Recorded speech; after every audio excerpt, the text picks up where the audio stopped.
This is the Good Friday market update. I missed yesterday because I was traveling. Today, we're going to be just talking about what happened on Thursday and what is going to be happening in the coming week. Google and Meta, the antitrust lawsuits against them. The FTC is actually starting to have some marbles these days and is doing something about competition. In the markets on Friday, nothing too crazy. S&P was pretty much flat. The Dow Jones got a little bit hammered because UnitedHealth Group missed their earnings, which I'll talk about as well. 10-year bond is starting to come back down after the little spike that it had when people were not too sure if the US is a good country to keep your money in and to borrow from. So the first interesting piece of news that I saw was that Google is willfully monopolizing online advertising, or so the judge rules. Google was guilty for monopolizing the technology that online publishers use to sell ad space and the biggest exchange on which businesses bid for advertisements. They were not guilty of a third thing, monopolizing advertiser ad networks. Now, all of that to someone who doesn't deal with the digital online advertising space probably just sounded like a load of gibberish. To be honest, to me, it also kind of sounds like a load of gibberish. The way that I understand it, basically Google sells ads to various people. Say like your ad shows up on a YouTube video, is they'll have a big group of people bid on that ad space. If you're running this type of ad to this type of consumer, this is how much it's going to cost you based on the demand for that type of consumer and based on the product that you're selling. I know from experience back when I was doing a marketing course in university, somebody was talking about how a small business was trying to use Google Ads to advertise like an HVAC business, and they were spending something insane like $50,000 a month and getting absolutely no return on their investment. That was partly because they didn't really know what they were doing. I think it goes to show you that Google could be doing a little bit better of a job helping people with these things. And because they have so much competition for their ads, they can sort of do the bare minimum and still get a lot of money out of it. I think on the whole, this like antitrust try and make a more competitive market cases that are coming through is going to be very positive for not only the consumers because they'll have more choice, but in this case specifically for businesses who are trying to advertise and would like to have different options as far as where they advertise, because right now the only places you can really advertise online are Google, YouTube, and Facebook and Instagram, which are all owned by two companies. There's also TikTok, but that's kind of up in the water right now. And TikTok only seems to really have a stable advertising market in the United States. I know in other parts of the world, the advertising on TikTok isn't as strong as it is in the US. Google also recently lost a lawsuit for trying to monopolize search by specifically paying Apple to be the default search engine on Safari and on iOS. Phase 2 of this trial is starting next week, and that will determine if Google has to actually spin off its search business. The FTC chair, Lina Khan, from the previous administration, naturally was asked to leave her job when the new administration came in. But funny enough, the new administration also hates big tech, but for a completely different reason than the Democrats did. They're kind of united in this dislike for big tech and for these big monopolies. And it's surprising because the Republicans tend to favor larger businesses and corporations.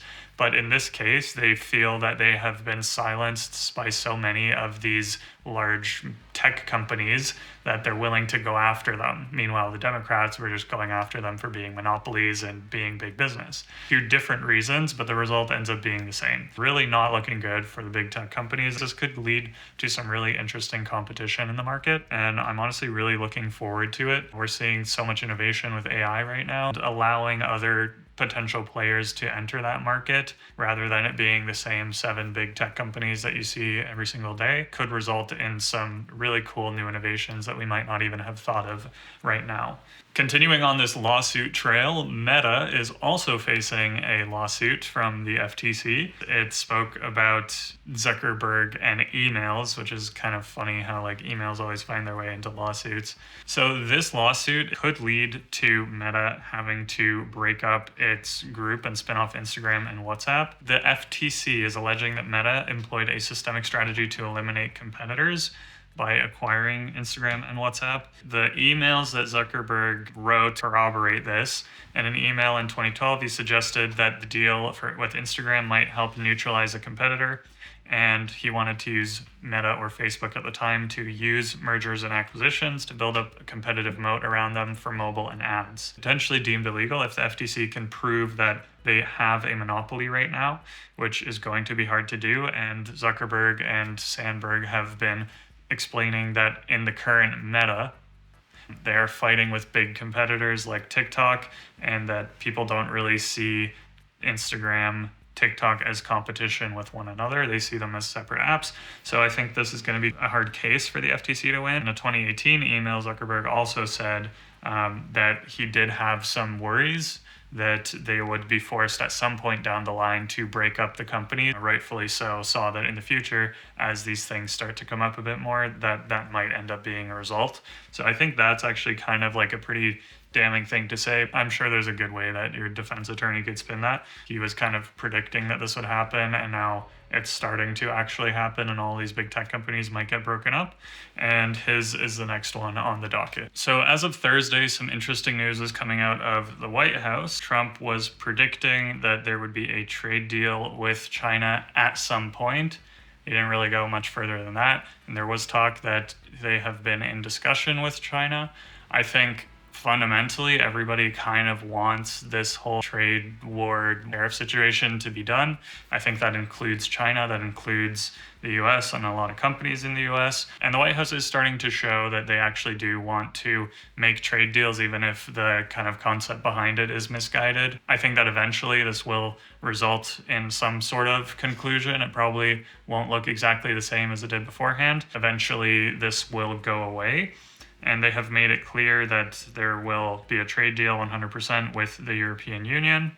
15 nations have submitted proposals. A team from Tokyo went to meet with the US to talk about a potential trade deal. They left without a deal, but saying that there has been big progress. And the article here says that Japan pays about $1.4 billion a year towards supporting a US military presence around them. The administration still feels that they're being treated unfairly. I think people are going to start committing a lot more money to defense spending and to various other things. And honestly, what he's already done has kind of led to countries increase. If you look at Germany, they've decided to start increasing their defense spending as a direct response to what Trump was doing, because they feel that they can't rely on the US anymore.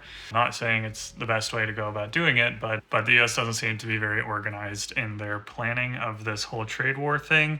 And it seems like they're just kind of hoping that something pans out. I wrote down here that this kind of seems like a student who is trying really hard to fill in their essay with random gibberish and making it look like they're doing a lot of work, but really the contents are not that meaningful, and it's kind of a waste of everyone's time to read. So that's how I'm interpreting what's going on right now. So yesterday I spoke about how Nvidia reported that they would take a huge loss from not being able to export anymore to China because of a limit that the administration put on them. This led to Jensen Huang going to Beijing yesterday for trade talks. He met with the Chinese vice premier and DeepSeek founder in order to discuss how Nvidia might be able to continue selling to China. And I was wondering, how might they be able to?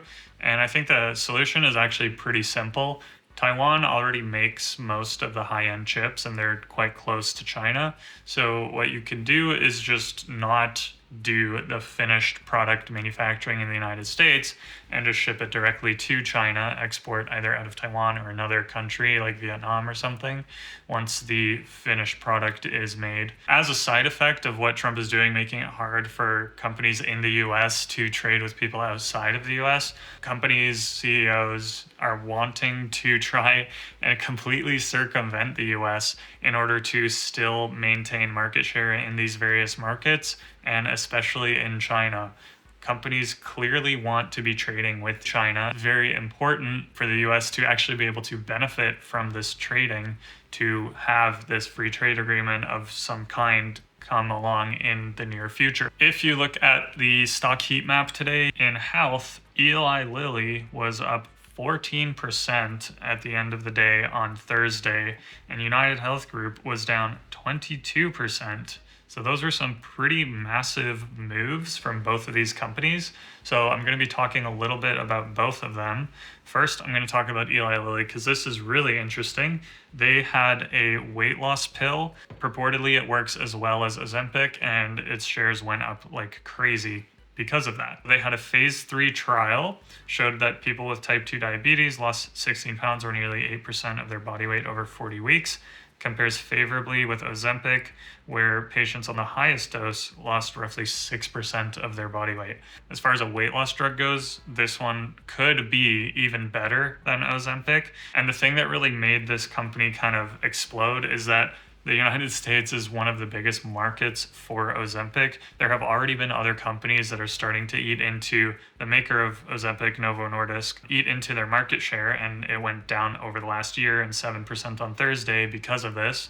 What it means is basically that Eli Lilly, being an American company, will start to manufacture in America and take away market share from Novo Nordisk. They already have one of the largest pharmaceutical companies in the United States, so they will likely benefit a lot from being able to sell a weight loss drug similar to Ozempic in the United States. They said that they expect to get regulatory approval by the end of this year. Orforglipron was consistent with other drugs known as GLP-1s. Lots of other weight loss drugs that have come out, but this one is going to probably be one of the best as far as capturing the US market goes. This is, I think, going to be pretty big for Eli Lilly, and I'm sure that they will make a ton of money off of this. Now, going to the news story for UnitedHealth Group, their shares went down a lot. Basically, what has been happening is that they have not been making as much money as they predicted on people that are using Medicare. But Medicare is not paying out as much as it used to, and the insurance companies are having to basically provide more insurance payouts to people, and it's happening a little bit more than they anticipated. I think it's probably not a terrible thing that Medicare is actually doing what it's supposed to be doing, and that insurance companies are also doing what they're supposed to be doing. North of the border was that on Wednesday and Thursday, there was the French language and English language leaders debate for the Canadian political parties, but it still looks like the Liberals are in the lead here. I don't know how much influence the debates will have on whether people will choose to vote for one candidate or another. There were a lot of interesting topics brought up. Obviously, cost of housing is a huge one. How to deal with the trade war with Donald Trump and economics.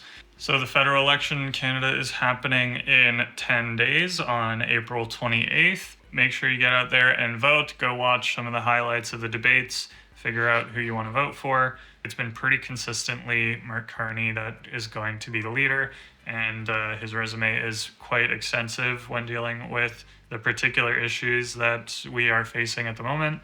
He does seem to be the favorite for that reason. So what's my plan going forward into next week? I'm starting to see a lot of news articles talking about trade agreements happening and all this stuff. It does kind of seem like the trajectory that we're going on is a little bit more desire to be cooperative and to try to resolve the problem that they created in the first place. Based on that, going forward for the next couple of weeks, I'm kind of expecting the markets to be reacting to these things a little more positively. Going forward, I'm probably going to start buying in a little bit more because I think the general trajectory is going to be a little more optimism as far as the market goes. I'm still worried that the damage has already been done. A lot of companies have already laid off people, have already stopped doing business altogether.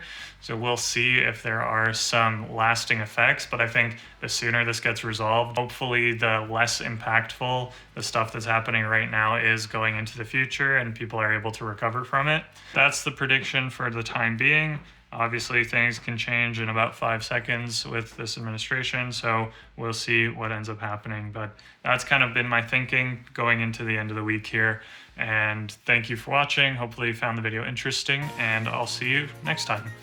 Bye.